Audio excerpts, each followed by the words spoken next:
வணக்கம். By Z from Javadhupatti Pudur. Power writer அப்படிங்கிற அந்த யூடியூப் சேனல் மூலமாக உங்களை மீண்டும் சந்திப்பு ரொம்ப மற்ற மகிழ்ச்சி.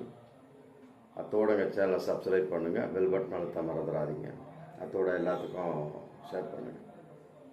அதாவது ஆலங்குளம் தொகுதி அதிமுக வேட்பாளர் கேஆர்பி பிரபாகரன் பேசுகிற மாதிரி ஒரு வீடியோ இன்றைக்கி மிகப்பெரிய ஒரு வைரலாக போயிட்டுருக்கு.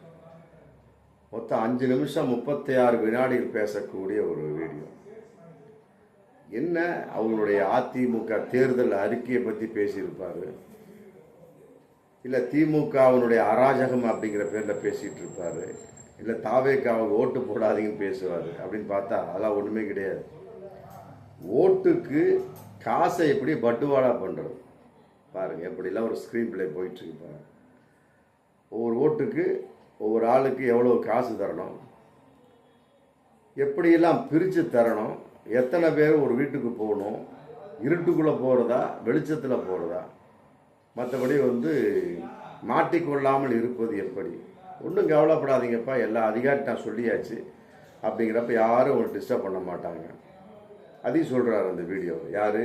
கேஆர்பி பிரபாகர், அதிமுக ஆலங்குளம் வேட்பாளர். மற்றபடி 5 பேரா 3 பேராக போகுங்க. பணத்தை ஃபஸ்ட்டு 25,000 பக்கம் வச்சுக்கிடுங்க. தீர்ந்த உடனே மீண்டும் வாங்க, கொடுக்குறேன். இப்படி கொஞ்சம் கொஞ்சமாக கொடுத்து நம்ம ஆலங்குளம் தொகுதியில் வெற்றி அடைஞ்சே ஆகணும் அப்படின்னு சொல்லிட்டு ஒரு 5 நிமிஷம் பேசக்கூடிய ஒரு அந்த வீடியோ இன்றைக்கி மிகப்பெரிய ஒரு வைரலாக போயிட்டுருக்கு. இது சம்மந்தமாக தேர்தல் அதிகாரியே டைரெக்டாக கம்ப்ளைண்ட் எடுத்திருக்காரு. தேர்தல் நடத்தக்கூடிய அதிகாரியை இது பண்ணி போலீஸில் கம்ப்ளைண்ட் பண்ணியிருக்கார். போலீஸ் எந்த ஒரு நடவடிக்கையுமே கிடையாது.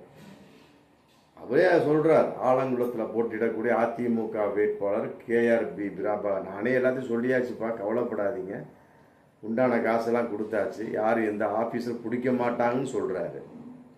அப்புறம் தேர்தல் நடத்தக்கூடிய அதிகாரியை நேரடியாக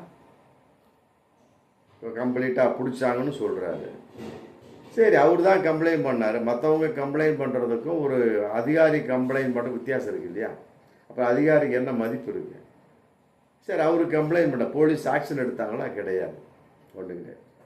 சரிப்பா, எந்த அளவுக்கு அமௌண்ட் வந்திருக்கு அந்த ஆலங்குளம் தொகுதிக்குன்னா 17 கோடி. அப்பா, 17 crores, 17 கோடியை வச்சு ஆலங்குளம் தொகுதியில் அதிமுக கட்சி சார்பாகவே வந்திருக்குதான். எடப்பாடியை கொடுத்து அனுப்பிச்சதாக தான் தகவல் போயிட்டுருக்கு. இன்னைக்கு தலைமை அங்கேயே வந்திருக்கு. இதுமாதிரி எத்தனை தொகுதிக்கு அதிமுக எடப்பாடி கொடுத்தாரு அப்படின்னு தெரியல. ஆனால் அவரை பொறுத்த வரைக்கும் கையில் அறுத்தா கூட ரத்தம் வராது. ஆனால் ஆலங்குளம் தொகுதிக்கு கொடுத்த தகவல் வந்திருக்கு. மொத்தம் 17 கோடி எவ்வாறு பிரித்து கொடுக்க வேணும் அப்படிங்கிறது சொல்கிறத இன்றைக்கி வீடியோவாக வெளியே வந்திருக்கு. பார்க்குறப்ப உண்மையிலே நாடு எங்கெல்லாம் போயிருக்கு வாங்க. அந்த அளவுக்கு ஒரு மிக மோசமான ஒரு சூழல். அதையெல்லாம் கூட ஊட்டி தேர்தலில் ஊட்டி தொகுதியில் பாஜக வேட்பாளர் போஜராஜன் அப்படிங்கிறவர் போட்டியிடுறார். அவருக்கு ஆதரவு தெரிவித்து தேர்தல் பிரச்சாரம் பண்ணுறதுக்கு நடிகை குஷ்பு போகிறாங்க. அவங்களும் பாஜகவிலே குஷ்புக்கு போகிறாங்க.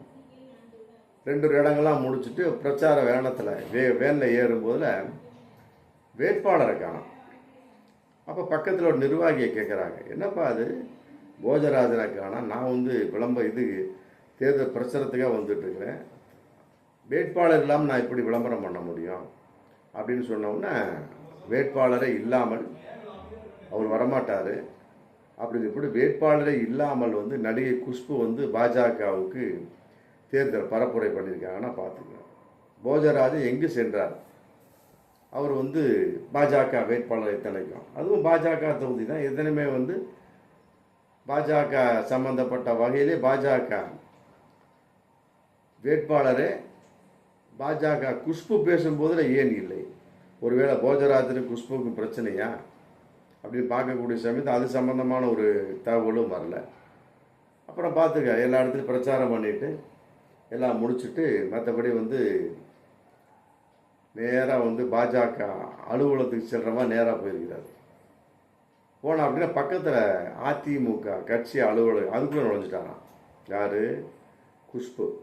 நல்லா பாருங்கள், பாஜக போஜராஜனுக்கு போஜராஜன் இல்லாமலே வந்து தேர்தல் பிரச்சாரம் பண்ணிட்டு நேராக என்ன பண்ணியிருக்கிறாரு, பாஜக அலுவலகத்துக்கு தான் போய் உட்காரணும், அதெல்லாம் கிடையாது, பக்கத்தில் உள்ள அதிமுக அலுவலகத்துக்கு போய் உட்காந்தாராம். பார்த்தோன்னா பாஜக தொண்டர்கள் நிர்வாகிகள் ரொம்ப வெக்ஸ் ஆகிட்டாங்களாம். என்னடா அது, ஆரம்பமே சரியில்லை, நாளைக்கு ஒரு நாள் தான் இருக்குது தேர்தல், எப்படி நம்ம ஜெயிக்க போகிறோம் அப்படிங்கிற ஒரு நினப்பில் அப்படியே ஆடி போயிட்டாங்களாம். அதையெல்லாம் விட இன்னொரு தகவல் என்னன்னா, தாவேகா பற்றிய ஒரு தகவல். மொத்தம் வந்து 234 தொகுதி, அதில் வந்து 110 வேட்பாளர்கள் வந்து கட்சி மாறி வந்தவங்களாம். தாவேகா பொறுத்த வரைக்கும் 234 தொகுதி 234 வேட்பாளர் நிறுத்தியாச்சு. அதில் எடப்பாடி தொகுதி வந்து பொவ்வா, எடப்பாடி வந்து ஆமாம் விஜய்க்கு நாமம் போட்டார். அதன் அடிப்படையில் அந்த வேட்பாளர் அருண்குமார் எங்கே ஓடி ஒளிஞ்சிருக்காருன்னு தெரியல, அது முடிஞ்சு. அப்போ 233 தொகுதி, அதில் வந்து 110 வேட்பாளர்கள் வந்து கட்சி மாதிரி வந்தவங்களாம். அப்புறம் மீதமுள்ள 124 வேட்பாளர்கள் வந்து புஷி ஆனந்திட்ட மேட்ரு காசு கொடுத்து வந்தவங்களாம். ஒவ்வொரு பொறுப்புக்கும் ஒரு அமௌண்ட் வச்சுருக்காராம் புஷி ஆனந்த். அதன் அடிப்படையில் வந்து பார்க்குற சமயத்தில் முக்கியமான ஒரு கட்சியிலேருந்து வந்தவங்க, செங்கோட்டையன், நாஞ்சில் சம்பத்தை போன்று வந்தவங்க ஒரு 10 பேர் தான், அதுக்கு மேலே கிடையாது. சொல்லிட்டு அமௌண்ட்டையும் வாங்கிட்டு வேட்பாளர் அறிவிக்கப்பட்டு சொன்னாராம் புஷி ஆனந்த், கவலைப்படாதீங்க, கட்சி சார்பாக உங்களுக்கெல்லாம் நிதி வழங்கப்படும் அப்படின்னு சொன்னாராம். அதை நம்பிட்டு உட்காந்துருந்துப்பாங்களோ, நிதியும் வந்துருச்சு, மும்பையிலேருந்து வந்திருக்குது. ஆனால் அந்த நிதியை வந்து பிரித்து கொடுக்காமல் விஜய் வந்து அபிக்கிட்டார், கபலீகம் செய்து விட்டார் அப்படிங்கிற ஒரு தகவலை கேட்ட உடனே தாவேகா வேட்பாளர்லாம் ஆடி போயிட்டாங்களாம். ஏப்பா நாங்கள் கட்டுக்கட்டாக பணம் செலவழிச்சுட்டு உட்காந்துருக்குறோம், கட்சி சார்பாக வந்து காசு தருவின்னு சொன்னீங்க, தரவே இல்லை, இப்படி இருந்தால் எப்படி நாங்கள் ஜெயிக்க முடியும்? பத்தாவதுக்கு தருமபுரி, பெரம்பலூர், ஏன்னா மற்ற திருவள்ளூர், தென்காசி, விருதுநகர் போன்ற இடங்களுக்கு விஜய் வந்து பேச வரவே இல்லை. அப்படிங்கிறப்ப நாங்கள் யாரை கேட்டு எப்படி காமிச்சு நாங்கள் ஓட்டு வாங்கிறது? தாவேகா ஓட்டு போனால் போட்டுருவாங்களா? திமுக ஓட்டு போனால் எல்லாம் தெரிஞ்சது, வரலாறு தெரியும். அதிமுகனா வரலாறு தெரியும், விடுதலை சிறுத்தைகள் கட்சினா கூட வரலாறு தெரியும். தாவேகானா என்ன தெரியும் யாருக்கு? அப்படிங்கிறப்ப அசால்ட்டாக இப்படி விட்டுக்கிட்டு இருந்தால் நாங்கள் எப்படி ஜெயிக்கிறது?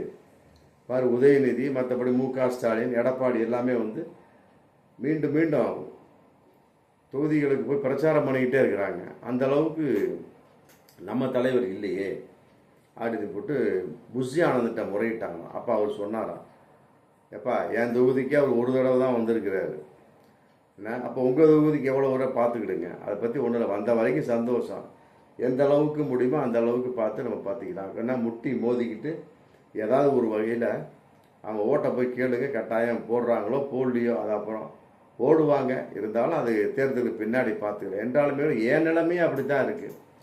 அப்படிங்கிறப்ப உங்கள் நிலைமை எப்படி இருக்கும் அப்படின்னு போட்டு புஷி ஆனந்த் வந்து கையை விரிச்சாலாம். அதனால் வந்து இந்த அடிப்படையில் தாவேகா வேட்பாளர் ரொம்ப வெக்ஸாகி போயிருக்காங்களாம். பிரச்சாரமும் பண்ணல,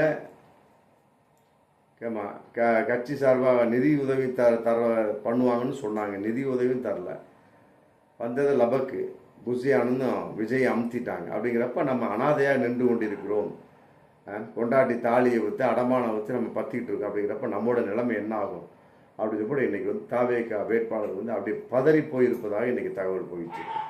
பார்ப்போம்.